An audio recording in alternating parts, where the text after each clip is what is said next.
What's up, y'all? I'm back. So the top 10 list of movies of 2021, I'm gonna still do, but I'm gonna push that to next week just because it makes more sense anyway, because it's New Year's Eve week. So today I am reviewing Home Alone, the first one. Then tomorrow I'm gonna be home doing Home Alone 2. I'm gonna watch Home Alone 2 more than likely right after this video, and then I'm doing um, Home Alone 2. Then Monday, my next video will be another Jackie Chan movie. We're going to be doing First Strike. This is one I think I've seen once when I was really young, but I really don't remember it, so it's going to be fun to revisit that. But Home Alone, this is a movie I watched a lot as a kid. I had the VHS. I watched this one a lot. And like I would always watch it like every year pretty much. I prefer two. I like the first one, but I just think two.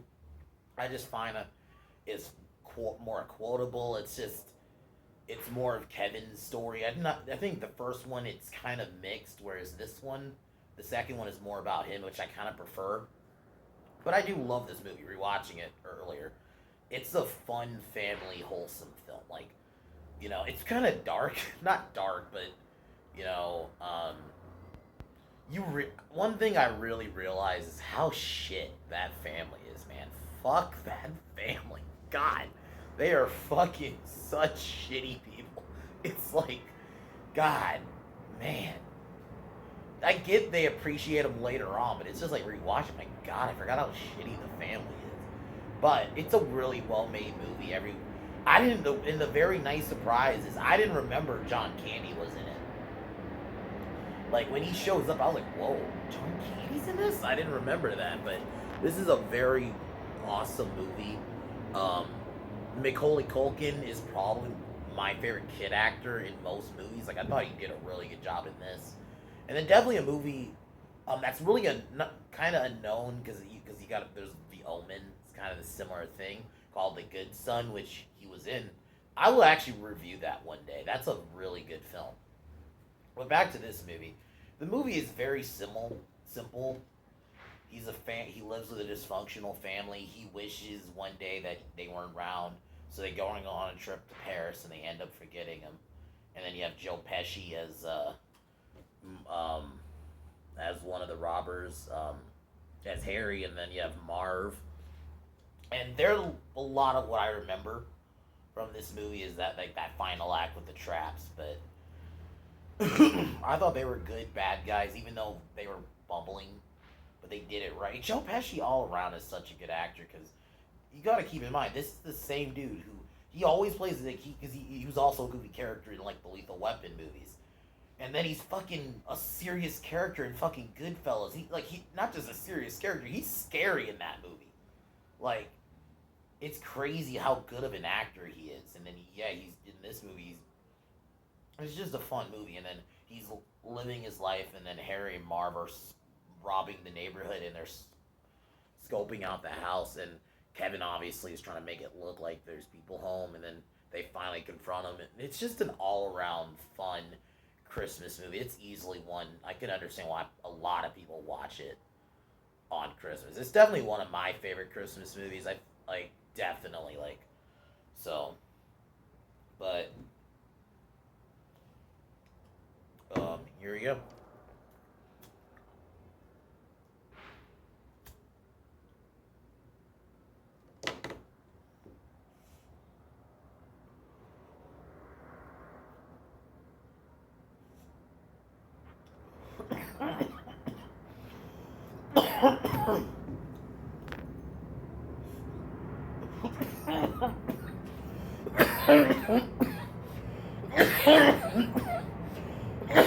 So the movie opens up with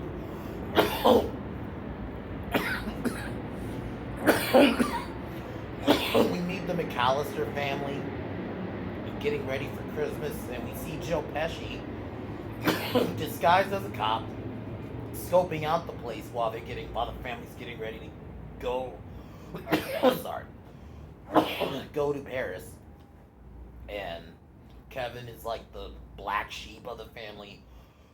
And this is where I'm like, man, these people are shitty. Like the kids are shitty to him.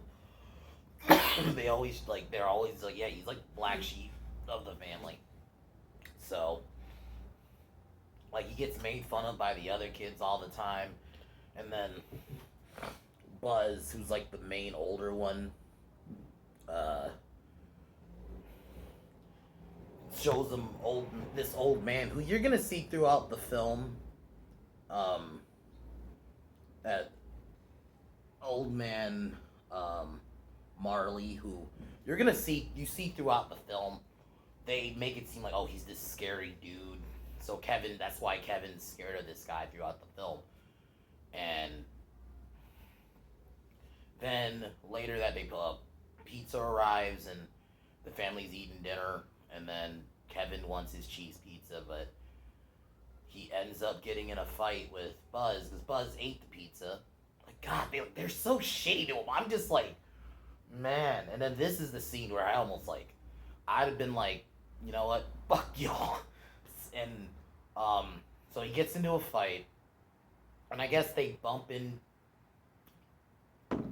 a counter that spills like I think soda or yeah, it was soda on the pizza, and the pizza gets ruined, and like everyone's like shitting on him, and the mom's admonishing him. It's like, God, like I hate parents like that. Like they'll punish the one kid but don't punish the other kid. Like, and then this is where we get Kevin's like, and I actually think the delivery of this line is really good when he's like, I wish you didn't exist. Basically, yeah, I wish you didn't exist, and I wish I didn't have a family.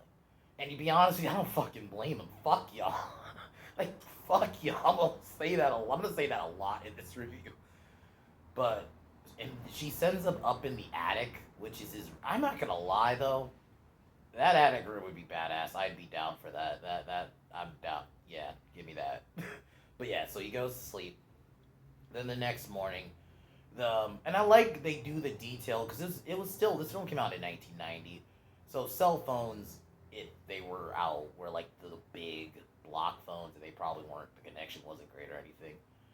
Um, they show you early, like there's like electricians working on like the power lines, showing you, yeah, there's issues with the power line. So I like that they show you that little detail of, and this is just some like Christmas wholesome movie, but they even show you that detail of, you know, oh, this is how reason why, yeah, he's not gonna be able to come. Because even in the '90s, the thing with this film, it's a good film, but there is a point you can be like, it's not necessarily plausible because that's why they did a good job of showing you his powers. Even at the time, yeah, there's phones. All he would really have to do is run to a neighbor's phone. But yeah, they do a good job of like explaining why like there's issues with the power lines. So we see the family getting ready for the trip, and they end up forgetting Kevin, and they even count the heads and say 11. Mom didn't question it, which you would think she would, but whatever. Then they get to the airport. They make it seem like everything's fine, and Kevin wakes up, and then he, initially realizes he's alone, and then he just kind of plays around for a bit, like starts playing TV. I love the little detail of because he plays in this movie called Angels of the fuck. I have to look it up because the movie within that movie is it called like Angel something. That's actually apparently I didn't even know this. Apparently that was made for specifically for that movie. That's not a real movie. That's a crazy thing, and they did a good job of making it look like a movie from like I'm assuming it's like the 30s or 40s. It was black and white. And John Hughes is such a good director. He's directed so many great ones like Planes, Trains, and Automobiles. Like so many great ones. The National Lampoon movies. Like I can like name them all. I think he did Breakfast Club also. Like, dude's done so many like the biggest 80s movies he's probably done. So, he did a really good job. And the music, which is by John Williams, it's very Christmassy. It's cheery. It's simple. It's not like John Williams' score, like, compared to, like, any of his Star Wars ones or the Jurassic Park or the Jaws or the Superman one he did. Like it's one's more simple, but it's fine. I still think the musicianship is really good. So Kevin is just kind of like living his life while his mom eventually realizes her Kevin's missing, which is like, what the fuck? How do you not notice your son's missing? Like, I can go in and then they land and have to try to, because they land in Paris and they have to try to get contact with the police. While um, there's a scene where one of the iconic scenes in the movie is Kevin running outside um, and he's like, I'm not afraid anymore. And then he sees the old man Marley and kind of freaks out. And then he goes to the store to buy, I think, like a toothbrush. And then that old man shows up and he runs away. And because they made this film is simple. It's not like, it's definitely not one I watch all the time. You know, I'm more into action and stuff. But this is definitely one that's fun to watch during the holidays. Like, Macaulay Culkin did such a good job in this, and you feel for his character. I'm still like, fuck his family in the end when I get to it. But then he runs out of the store. Then Marvin and I think Harry. Sorry, I cannot believe I forgot his name. Harry and Marv are scoping out the house. They're breaking in another house, and then they try to break in the McAllisters one time, and then we get the one iconic scene of the Merry Christmas, You Filthy Animals with the gun, and yeah, I love that scene. And the Marv does. They're such good physical comedy actors, and then there's one they did it again, where um, where Kevin orders pizza and he does it to the pizza guy. It's pretty funny. So the parents. So basically, it's mostly about Kevin while the parents are trying to get home, and they're stuck in the airport. They have to stay in Paris one night. Then, and the uncle is such a funny character when his mom realizes, Kevin's missing. He's like, oh, I left I think it was like a hat or something or glasses. It was so fucking funny. It's like, bro. But so and then there's a scene where Kevin goes to the store and gets like supplies. Like, he actually does for himself pretty good for a guy. He's like on his own, and he's 8 years old. And then after that, and then this film actually goes through days because he goes to sleep, and then the next day, then he goes to the church because he overhears music because he hears choir and he watches choir perform. This is where he actually realizes old man Marley's actually a normal guy, and talks to him, and he actually mentions that he is here he's here for his granddaughter, and talks about his estranged son. It's really sad, man. And then Kevin finally admits, like, man, I do miss my family, and it's like such a good scene between the two. The actor who played the old man did a really good job. And so I think now we're on Christmas Eve. Kevin decides he's gonna rig his house with traps. So this is where we get the iconic him setting out traps while his parents at the airport, when they finally arrive at Chicago airport, try to get back to their house. They meet. This is where we see John Candy, who's in a music group, decide, yeah, we'll take it. They decide to take the McAllisters with them. It's crazy. I did not remember John Candy, who's such a good actor, done a lot of these movies. He's great in Uncle Buck. I did not remember him being in this movie. I hadn't watched this in so long. Because I mainly watch two. I often will even just watch two on its own sometimes. But definitely, this one is a really good one. So Kevin gets home and starts rigging up the booby traps. And man, it does so well. A lot of people joke and call this kid becomes, this is how Jigsaw, this is Jigsaw's origin story. So Harvin, like, he rigs the floor like to be slippery, the stairs, the iconic pans, and then not pans, paint. When they try to, it's crazy. Like, so Harry and Marv break in, they get shot with BB guns, hit with paint, things. They fall. When they Kevin rigs a kind of like a, I forgot what it. I can't think of what it's called at the moment, but like um a thing to slide across, and then Kevin cuts the wire.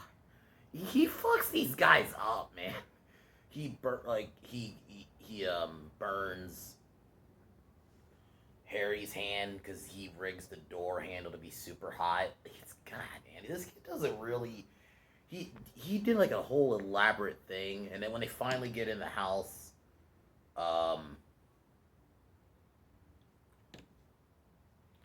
they almost catch Kevin, and then Kevin releases Buzz's spider, who we see earlier throughout the film, on them, and then Marv ends up hitting Harry in the chest. It's a pretty funny gag. Yeah, and I'm one who slapstick can be 50-50, because there's some slapstick that could just be cringe and it can be over the top, but I think they do it right in this film.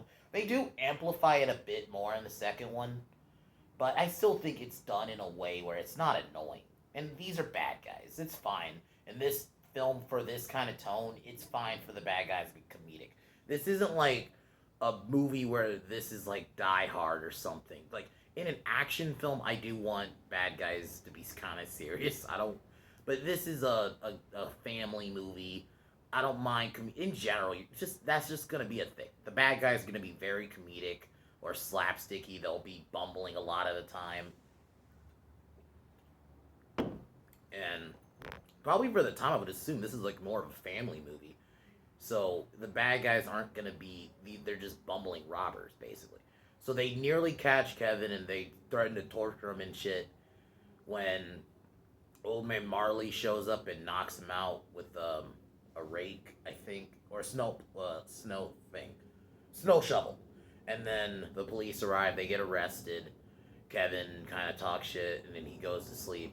His mom finally arrives at Christmas. It seems like his parents aren't home when they finally arrive. You know, they all reunite, and I'm still like, fuck y'all. I'm still like, fuck y'all.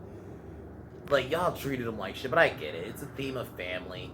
They both needed each other. They kind of realized they were both wrong. Even Buzz and Kevin started to reunite, even though Kevin fucks up his room later. He sees old man Marley reunite with his son and granddaughter. Really wholesome movie. That's all I could really say. You know, it's such a fun Christmas movie. It's that, like, wholesome Christmas movie I can watch all the time. So, and Buzz calls him in because there's a scene earlier where he destroys his room. So, and then the movie pretty much ends after that. But definitely, one of the best Christmas movies. Kevin, Macaulay Culkin is such a great kid actor. Not even just for this movie. Watch, I'm gonna review it at some point. But The Good Son, he was fucking great in that. But he was fun in this. Like, you feel for him throughout the film, like in multiple ways. Like, you can understand his happiness of being home alone, getting to, you get to do what you want. I mean, and that does happen. Like, you initially feel like you're happy to be home alone, and then you realize, oh man, I do kind of miss my family. So, and I think they do a really good job of portraying that. The actor did a good job who played the old man, making it seem like he's this creepy old man.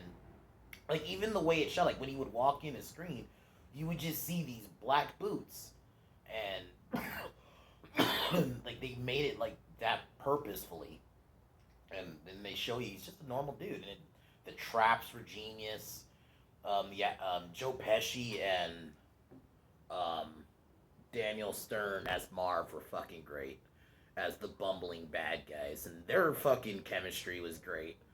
And but yeah, I definitely love this movie. 10 out of 10 Christmas movie for sure. Um, Tomorrow I'm gonna be reviewing Home Alone 2, and I'm only doing two. There's no other films in my view, so but definitely a great film. I heavily recommend it, especially this time of year. So, but other than that,